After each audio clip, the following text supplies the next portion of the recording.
Now, I just received a box in the post and it's currently laid on my bed. Unfortunately, my office space is a bit messy since I've just come back from holiday. I just couldn't help but just get to this now. I'm going to do a little bit of an unboxing here for you guys. I've removed my details from here so that you don't rock up at my house and hold me and my children hostage. There's a little bit of a hint on this box. Peekaboo! It's a Pico. What is in this box? Let's have a look.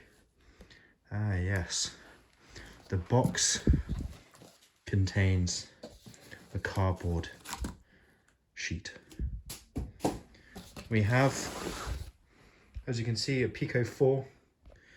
This was very, very, very kindly supplied to me by Pico themselves, so a big shout out to them. Really looking forward to trying out this headset, comparing it to the Quest 2.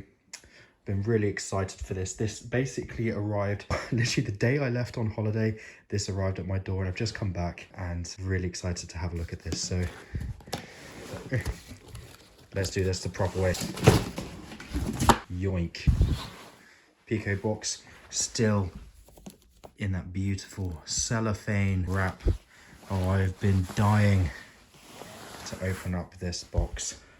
So I'm gonna have to figure out how to do this. My knife of choice today is this bottle of Clarence Paris. I don't know. People who can do this one-handed are gods. Oh yeah, there we go. There we go. It suddenly loses its shine when you attack the cellophane. It's stuck to my hand. I'm opening up this. There we go. There we go. Now let's remove the outer sleeve and let's lift. And there we go. There she is. And immediately the depth is minuscule on this thing. The pads feel really nice. Like they're solid, they're quite hard, but they feel really, really nice. Much better than the pads feel on the Quest 2. Now the controllers. I have to admit, these are something I have been really interested in finding out about. The design to me is really interesting, looks really nice. But ultimately, I know that I'm going to have to purchase a bunch of new stuff for my gun stocks in order to get these to work, compatibility-wise. I might be able to use the slappy cups on my Boke. I'm not 100% sure. Yes, they feel so much... And the stick as well. I'm going to say this right now.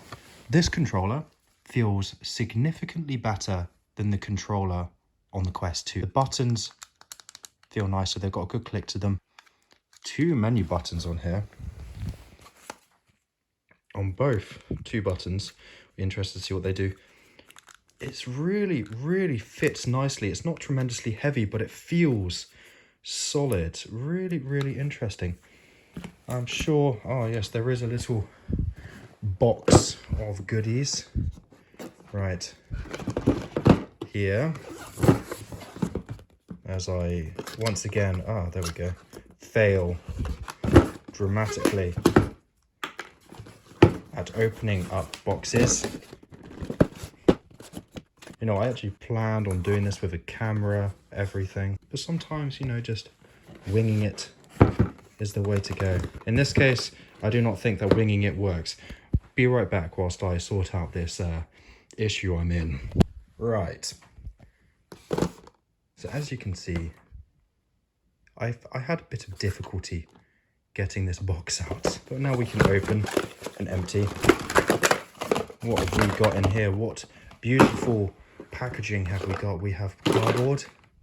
We have side cups. Interesting. I don't know what those are for. Is that like a...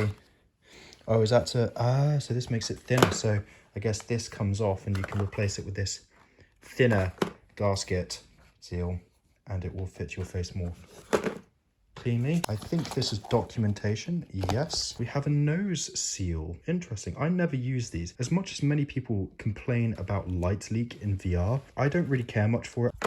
And we have very nice little cable, nicely wrapped together. and a very nice little brick here. Once again, wrapped up in protective covering. Get rid of that. Oh, it's got that new plastic feel.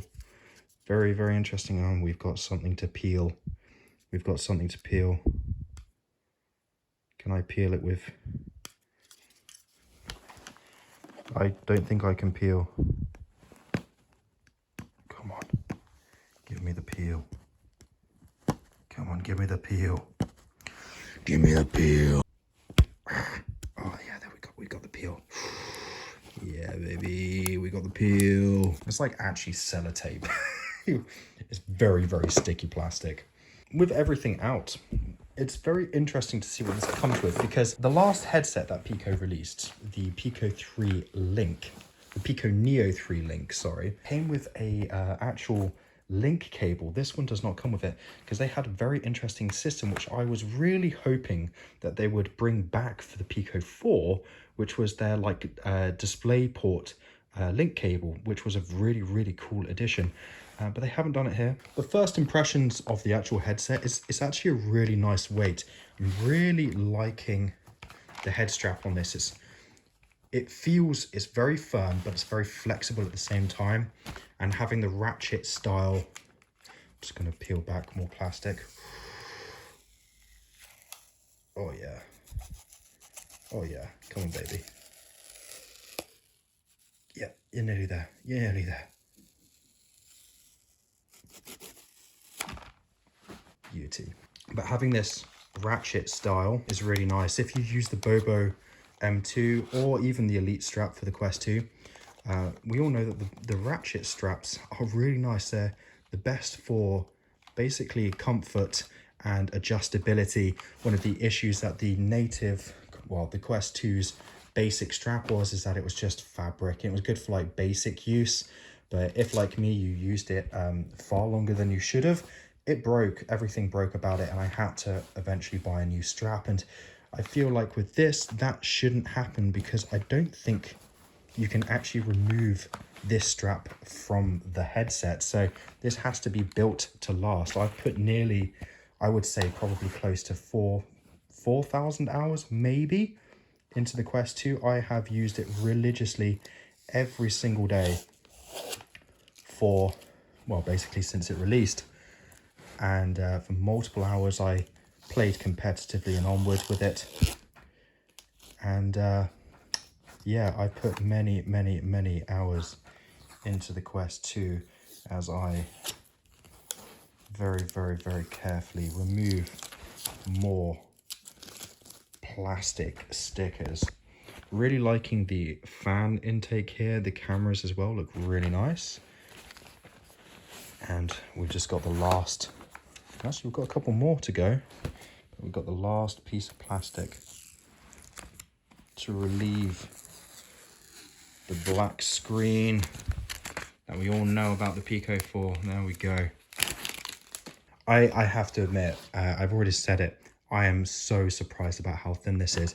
And if you don't know about the Pico, there is a very good reason for why it is so slim, and it's these are pancake lenses. They are just straight glass, right? There's no Fresnelling going on here, nothing. It is just a flat piece of glass, and I have been dying to see how the clarity is with those lenses, because I'm basically looking at this as a replacement to my Rift S and my Quest 2 going forward, because, well, the Quest 2 I had is dead and I'm using my neighbour's. And yeah, getting a new headset through that should basically cover all grounds is really exciting, and really excited to see what we can do with this. So I should be live streaming with this headset on Saturday. I'm looking forward to seeing how it is. I should be able to do similar things with it like I've been doing with the Quest 2 in terms of being able to cast it to a web browser. Really interested to see what the performance of this headset is like under those conditions, because one of the key issues with the Quest 2 is it really starts lagging, and I'm very hopeful. And I haven't really watched much in terms of reviews on the Pico 4, because I really wanted to experience it first for myself. And one of the things that I'm very interested in is how, as I take more plastic off, there we go, I'm really excited to see how recording and content creation will work on this headset, because one of the key issues with the Quest 2 is that audio becomes desynchronized to video, and that can happen while streaming. I found out on my last Breaches stream. So I have to admit, I'm very excited to see whether this headset is any better than that. But yeah, until then, oh, the headset, it's got some battery. But until then, I'll see you next time. Ciao.